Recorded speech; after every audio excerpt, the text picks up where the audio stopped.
Winterland, tell me all your secrets.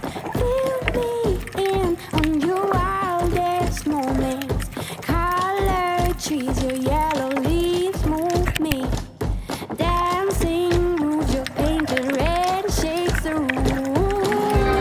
When I get there, I'll let my feet. Salut à tous, bienvenue sur le Cap d'Antibes. Aujourd'hui on parle photo et vidéo sous-marine, plein de conseils, d'astuces et de tests de matériel. Et pour tout ça j'ai la chance d'avoir avec moi Eric qui va se présenter. Eric Barnabé, bonjour. Alors, je suis photographe professionnel, je fais de la photo sportive et d'événements et en même temps je suis moniteur d'apnée et de pêche sous-marine, donc j'aime beaucoup faire des images sous l'eau. Eh bien ça tombe bien parce qu'on va en faire aujourd'hui, on va vous en montrer. Alors pas mal de choses aujourd'hui, il y aura un sommaire que je mettrai sur l'écran maintenant et aussi sous la vidéo en description pour que vous puissiez aller voir ou revoir directement ce qui vous intéresse. Et chaque image sous-marine qui sera mise à l'écran, je mettrai aussi dans un coin la caméra qui aura filmé ces images-là. Parce qu'il y aura pas mal de caméras aussi différentes qu'on va tester aujourd'hui. C'est parti, on y va.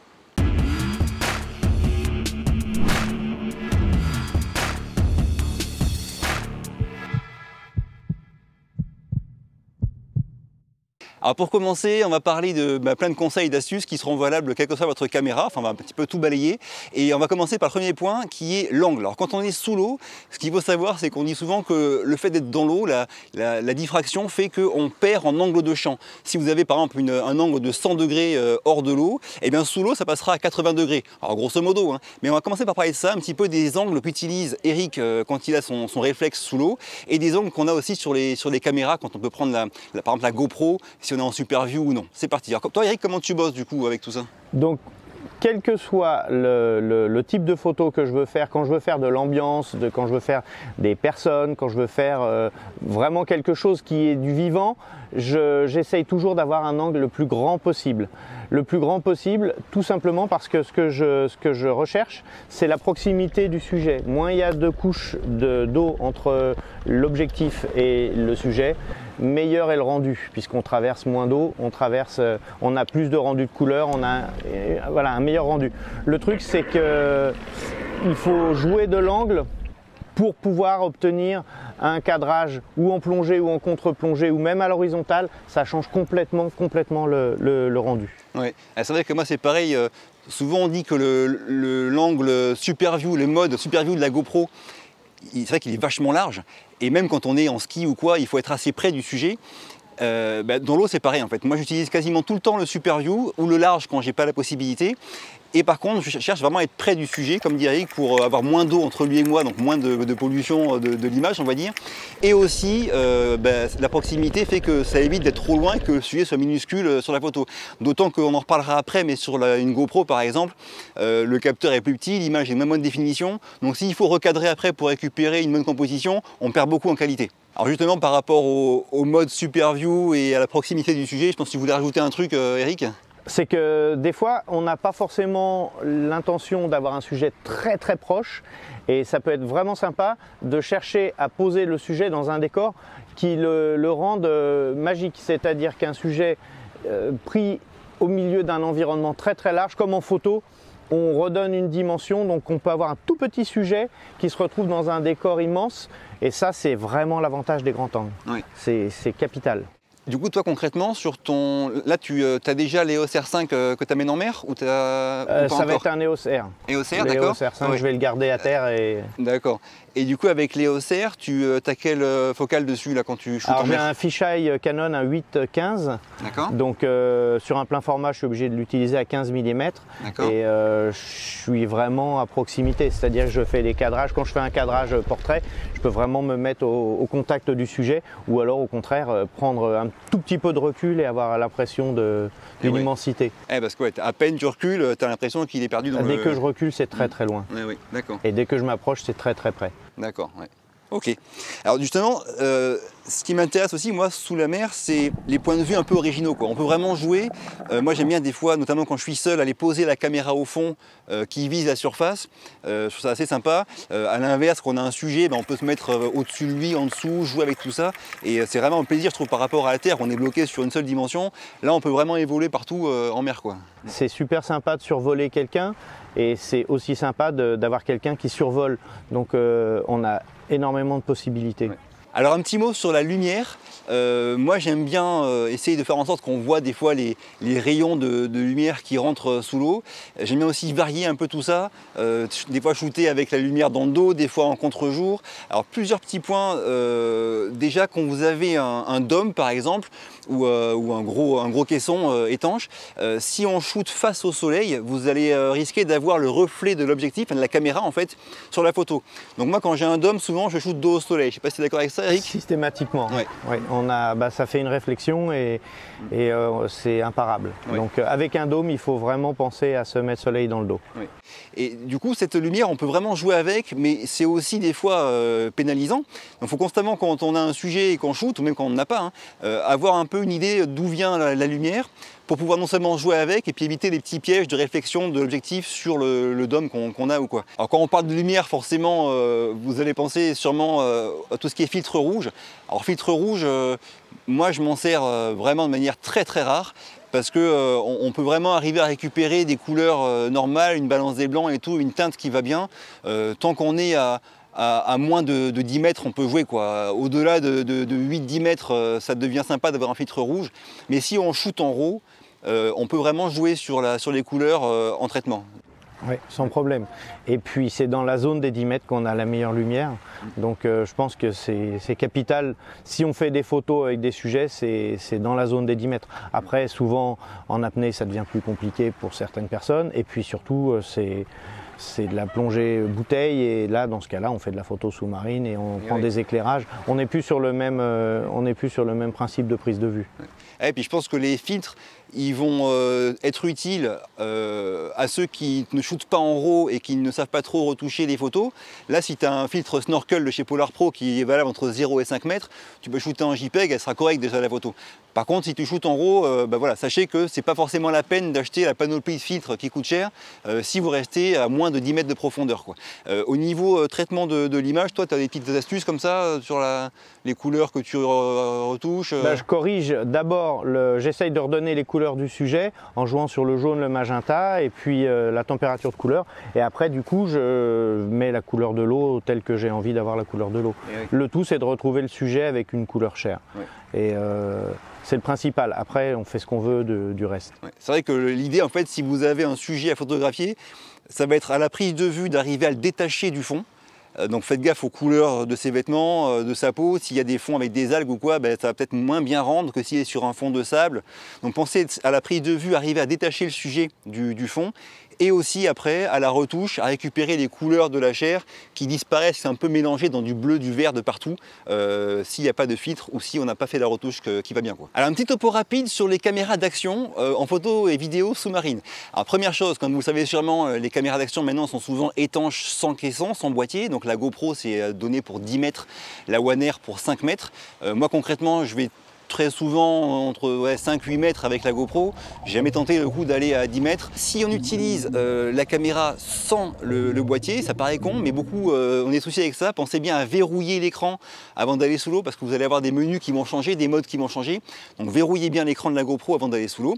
Et si vous utilisez un boîtier, que ce soit pour la One Air ou pour la GoPro, eh bien pensez bien à mettre des inserts anti-buée. Ça c'est indispensable, sinon dès que vous allez descendre, il y aura de la buée qui va apparaître et tout sera pourri. Donc insert anti-buée. Quand on utilise les boîtiers étanches de la GoPro ou de la One Air, on a moins de possibilités pour changer les modes, forcément on n'a plus l'écran. Et c'est encore plus vrai sur la One Air, qui elle carrément, moi j'arrive pas à changer du tout de mode quand j'ai le boîtier externe. Il n'y a que 2 boutons au-dessus, éteindre, allumer et puis shooter. Mais changer de mode, j'arrive pas. Et pour finir sur les caméras d'action, moi ce que je fais tout le temps pour les photos avec la GoPro par exemple, c'est de me mettre en mode accéléré, le time-lapse là. Ça c'est vraiment indispensable, quoi. Au moins je suis sûr d'avoir une photo prise toutes les 5 secondes. Je fais en fonction mais j'ai pas à déclencher, à me soucier de quoi que ce soit. Donc c'est vraiment super utile pour les caméras d'action de mettre le mode accéléré ou un time-lapse pour prendre des photos sous l'eau. C'est faisable aussi sur un appareil photo réflexe ou quoi. Toi Eric, tu le fais des fois ou non? Alors moi je le fais pas parce que sur un réflexe ou un mirrorless ça va consommer vraiment beaucoup d'images. C'est beaucoup plus facile de déclencher sur un appareil photo en lui-même. Le déclencheur, on l'a au doigt et on le sent bien. Sur une caméra d'action, quand on va déclencher dans l'eau, on va avoir un problème, c'est que systématiquement on va faire un mouvement. Ouais. Et c'est pas possible. Donc vraiment le coup de mettre en intervalle et faire les photos.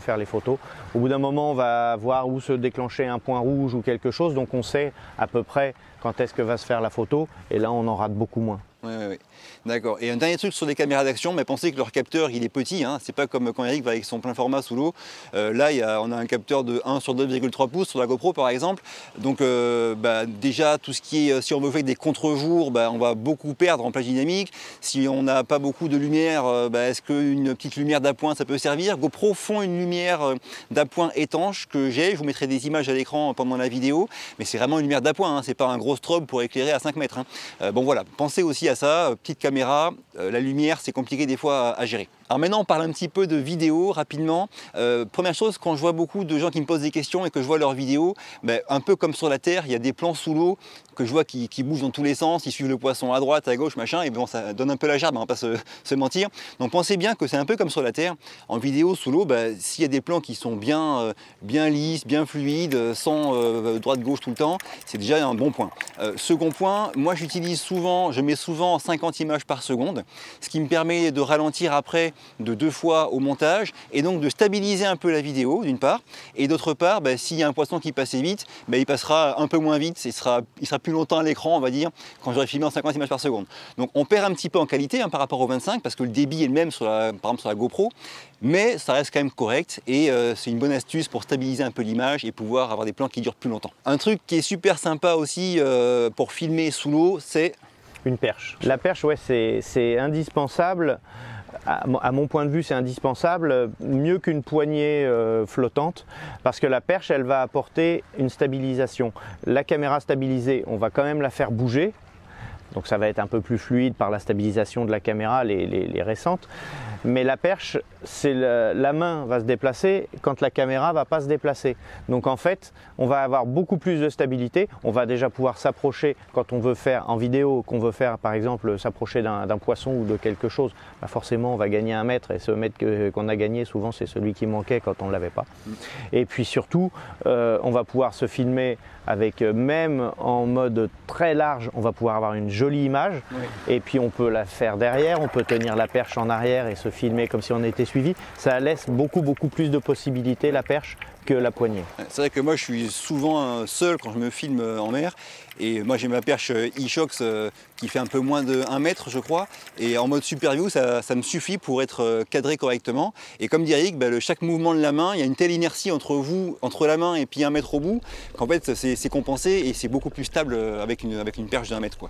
Toujours pour la stabilité, pensez aussi que ça peut être sympa si vous voulez rester en surface et filmer avec une belle image, de mettre un gilet de flottaison, un petit gilet de sauvetage ou ce que vous voulez. Ça permet de ne pas se concentrer sur la nage. On reste vraiment, on fait la bûche quoi, et on se concentre à 100% sur ce qu'on filme. On est beaucoup plus libre de ses mouvements. Et voilà, bon, par contre forcément ça empêche d'aller sous l'eau. Mais c'est aussi une possibilité, quoi. Encore un point sur la vidéo, moi ce que j'aime bien faire dans le montage final, quand j'ai une séquence dans laquelle j'ai une petite partie où je vais sous l'eau, j'ai une musique de fond. Et dans la partie où je vais sous l'eau, je trafique la musique de fond pour, en y mettant plus de basse ou quoi, pour que ça fasse un petit bruit un peu étouffé, comme si on entendait la musique depuis sous l'eau. Et c'est un petit côté immersif qui est sympa. Et en plus, comme disait Eric, garder un petit peu des bruits sonores sous l'eau. Le monde du silence, on n'est pas dans le monde du silence, il y a des clapotis, il y a des bruits éventuellement de surface. Et c'est important de garder un petit peu cette ambiance naturelle qui va très bien avec une musique. Alors maintenant on passe à la partie 2, ça va être le test de matériel. Donc on a pas mal de trucs à vous montrer. On va commencer par la base, c'est la GoPro. GoPro pour filmer sous l'eau. Moi j'ai la GoPro 8, le boîtier qui va avec, et les filtres rouges de la marque Polar Pro. Juste un petit point sur les filtres rouges Polar Pro, ils se mettent comme ça. On va clipser la partie qui est bombée sur le côté gauche de l'objectif du boîtier étanche de la GoPro 8. Et après on vient appuyer, ça fait clac. Et une fois qu'on a fait ça, on va visser cette petite vis là, pas trop non plus la serrer parce qu'on va sinon péter les charnières. Alors pensez bien un truc, c'est que ces filtres rouges, quand on les met, il faut mieux les mettre sous l'eau. Sinon il y a des bulles de l'air qui va rester entre le filtre et la caméra en fait et le boîtier. Alors que quand on le met sous l'eau, on n'a pas ces bulles là. On n'a pas ces bulles c'est des filtres humides hein, ou comme des compléments optiques humides qu'on va visser à l'avant d'un caisson, à l'avant d'un boîtier. Il faut juste penser aussi, c'est nettoyer son objectif. Chaque fois, quand on est en apnée, à chaque fois qu'on remonte en surface, on va avoir ce problème de éventuellement attraper quelques bulles parce qu'on a bougé, on a fait des bulles. Elles se collent sur la façade. Si on ne contrôle pas, on redescend. Et puis c'est au moment où on met les photos dans l'ordinateur qu'on s'aperçoit qu'on avait des bulles sur la lentille. Et vu que tu parles de nettoyer un peu l'objectif, ça m'amène au gros sujet où je vois tout le temps plein de questions sur plein de groupes Facebook et aussi j'en reçois. Comment éviter qu'il y ait des gouttes d'eau qui restent sur sa caméra quand on sort de l'eau ou comment laver en fait son objectif pour aller dans l'eau. Alors là, il y a beaucoup de gens qui conseillent le produit Rain X. Toi, tu l'as déjà essayé C'est ce que je mets sur mes objectifs. D'accord, t'en es content? J'en suis content. D'accord. Ouais. Et tu t'en remets du coup après régulièrement? C'est combien de temps ça tient? Une fois de temps en temps, c'est rare, je peux faire 5, 6, 7 sorties avec. Le seul truc c'est que le Renix c'est fait pour les visières de moto, donc il faut de la vitesse pour que ça parte. Donc quand on veut nettoyer ce qui a pris du Renix, c'est pas magique. Le Renix, les gouttes elles tombent pas, elles s'en vont pas toutes seules. D'accord. Il faut souffler. Ah ouais, faut pas souffler comme un âne, il suffit de souffler, faire partir un petit peu les bulles et même sur le grand dôme, j'arrive à souffler et nettoyer. Donc quand tu mets, tu veux dire quoi, souffler une fois que tu es dans l'eau? Une fois qu'on est en surface, ouais. Une fois qu'on est en surface, c'est là qu'on va avoir des gouttes d'eau. Si on veut faire des mi-air, mi-eau par exemple, ouais. Il faut souffler. Une fois qu'il y a du Renix, il faut souffler, ça part directement. Mais même si on a léché la lentille de la GoPro ou quoi, il faut penser à souffler. C'est pas magique. Et justement, tu parles de léger. Alors, il y a pas mal de choses que j'ai vues et que moi je fais aussi. Hein. Le coup du bon crachat sur l'écran, enfin sur l'objectif, pour pas que justement que les gouttes d'eau s'y collent. On peut mettre du produit vaisselle, mais après il faut faire attention à ce qu'on va faire sur l'optique parce que on fait des images, donc il faut pas non plus faire des trucs qui déforment trop.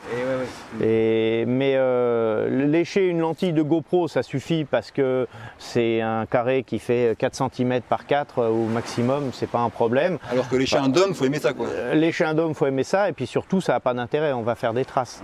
Donc le Renix ça marche très bien. Le seul truc c'est que c'est pas magique, il faut souffler pour enlever les gouttes. D'accord. Okay. Donc voilà. J'ai aussi beaucoup de questions sur les dômes pour faire des photos mi-haut, mi-air. Alors, bon, j'ai pas tout essayé. Hein. Moi, celui que j'ai, c'est de la marque G-Dom. Je l'ai pris parce qu'en fait, non seulement c'est l'un des rares qui est vraiment étanche, à 5 mètres, on peut vraiment aller sous l'eau avec.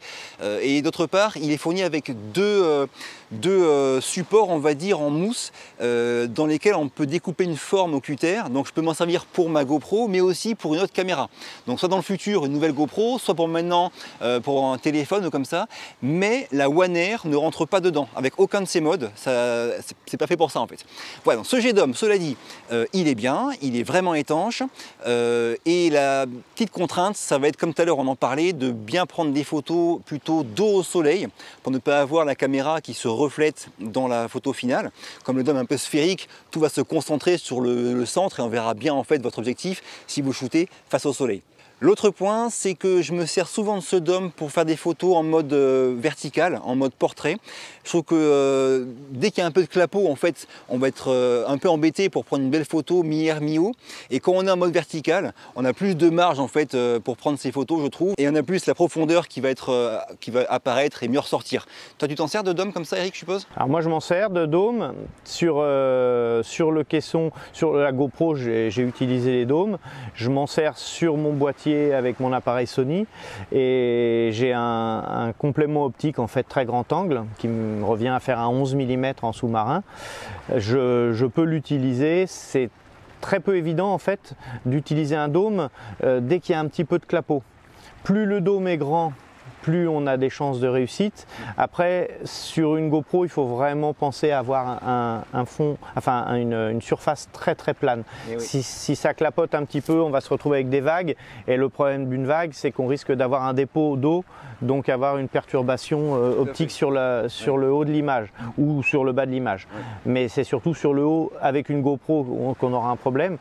Après, quand on utilise un dôme sur un boîtier réflexe ou mirrorless, on va avoir un très grand angle il va falloir aussi penser à une chose, c'est qu'on va avoir une différence de mise au point, ce qu'on n'aura pas sur une GoPro. Il va falloir fermer le diaphragme au maximum. Et fermer le diaphragme au maximum, ça veut dire pas beaucoup de lumière sur le bas. Les différences de lumière entre le haut et le bas, c'est pas évident à gérer. Donc les photos mi-air, mi-haut, c'est très très dur à réussir. D'accord. Ouais. On a vraiment des paramètres aériens et sous-marins à gérer sur la même image. Ouais. Et en plus, il faut avoir la ligne d'eau au milieu si c'est possible. Ouais. Il faut avoir le plan film optique à l'horizontale. C'est vraiment pas évident. Par contre, quand on réussit, ça fait des très jolies photos. Ouais. Ouais. Donc on va monter en taille de capteur sur quelques appareils. Donc GoPro c'est fait, maintenant on passe sur la One Air capteur de 1 pouce. Alors c'est un peu similaire à la GoPro, caméra d'action, très facile, mise au point à l'infini, on ne va pas rater de plan. On va gagner un peu en plage dynamique par rapport à la GoPro sous l'eau grâce au capteur de 1 pouce. Mais le gros inconvénient, tout à l'heure j'en ai parlé, c'est le fait que quand on met le boîtier étanche, on n'a vraiment plus aucun contrôle sur les changements de mode. Sur la GoPro, on peut encore changer sur le bouton du côté les modes photo, vidéo, tout ça. La One Air, pas possible. Donc il faut hors de l'eau commencer par choisir le bon mode et après on y va et on fait que de ça. Autre avantage de la One Air sur la GoPro, c'est la possibilité, comme je vous l'ai dit souvent, de choisir a posteriori l'angle de champ. Donc je peux prendre des photos n'importe comment avec la One Air capteur de 1 pouce et c'est seulement après, quand je travaille les photos, que je vais choisir si je veux un mode linéaire, un mode super view, voilà. Contrairement à la GoPro, ça on le choisit avant de prendre la photo.